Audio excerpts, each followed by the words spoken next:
But I will explain to you why skinny shaming is not the same as fat shaming. Hello guys. The internet is a very curious place.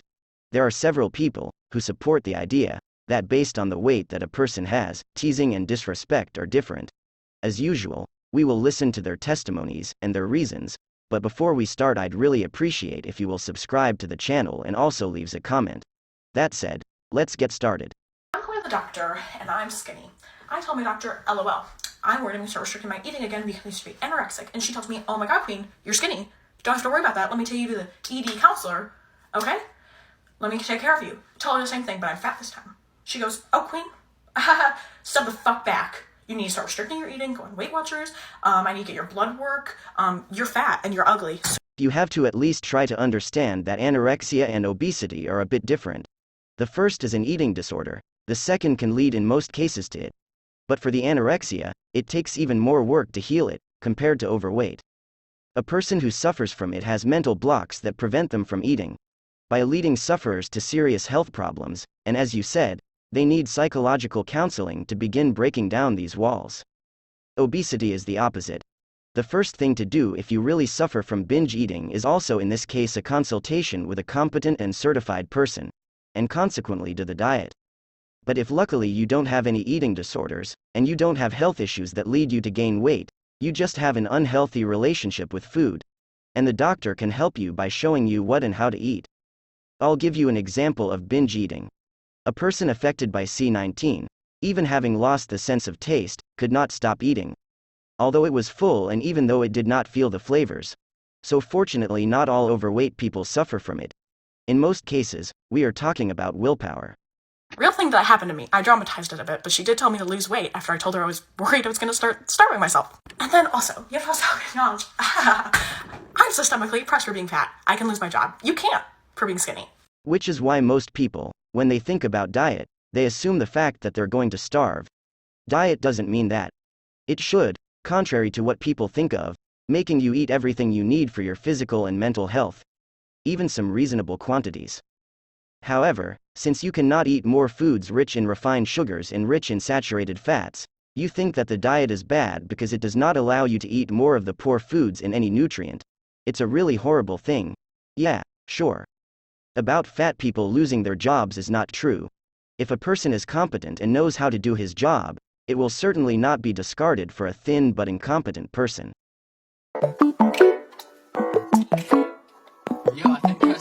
Thank you for coming to my TED Talk, Making fun is wrong from the beginning and is horrible in any context. I do not understand this desire to feel superior. This urge to show people that you suffer the most. Marissa and good company is not a race to those who feel more oppressed. And you have to understand that a person's weight is irrelevant when it comes to the wickedness of mankind. Even a perfect person in everything will always have someone who will not make pleasant and polite comments in their comparison. Like I said before, skinny people are already praised. If you want to compare the two, skinny shaming happens when someone just wants to be a dick. It's just rude, snarky comments. Fat shaming, on the other hand, is systemic, is rooted in racism, and every fat person has to deal with it. Not every skinny person has to deal with it. Is the same speech from Marissa's video from earlier. But as you said, not all thin people are being mocked, but all fat people are not, also suffering from the injustice of society. Which is still unclear. How does society oppress you? Because you don't fit into the restaurant chairs or because the airports are so big, and you have to walk in a lot, and once you get on, you have to pay for two? No one has anything with people who have a few extra kilograms. Society in general does not tolerate excesses. Now, I'm not saying that you need to conform to it. You can live your life the way you want to, as long as you're aware of the risks he has. But there's no point in convincing society that too much is good.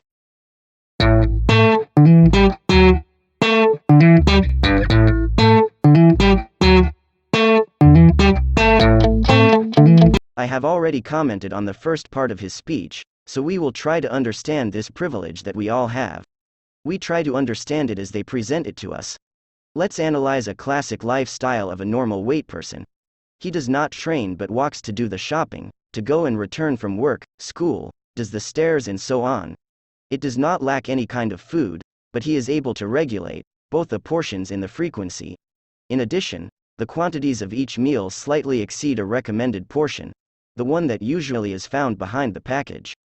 Now let's try to see a classic lifestyle of an overweight person. Does moderate exercise that means walking to work, school? Does the stairs will get out the dog and all you want? Neither does he deprive himself of anything, but the difference is the following.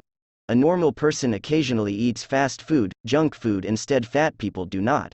Also, the amount of food ingested is typically at least twice as recommended always. The difference between a fat and lean person speaking in food discourse is just a matter of choices in quantity.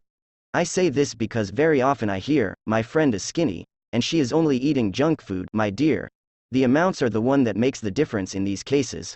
So if a person is able to make choices for their own well-being is privileged from society. So you're accusing people who don't swallow huge amounts of highly refined, high-calorie food every day? This movement should also promote diversity, physical, about ideas and also insecurities. Instead, they always require sensitivity about people, who in most cases these discomforts if created by themselves and blame moderate lifestyles, because they are not like them. This argument about the canon of beauty, only because you have a normal weight or more than foolish. To be considered beautiful at least from your point of view or from what you mean at least, you just need to fit inside a restaurant chair or be able to fasten your seatbelt, but it is not so. According to society, to be beautiful you have to respect the trends of the moment, as it is an abundant boom and tight life. But even these demands slowly are disappearing to make room for the fit woman, sporty and with a considerable lean mass.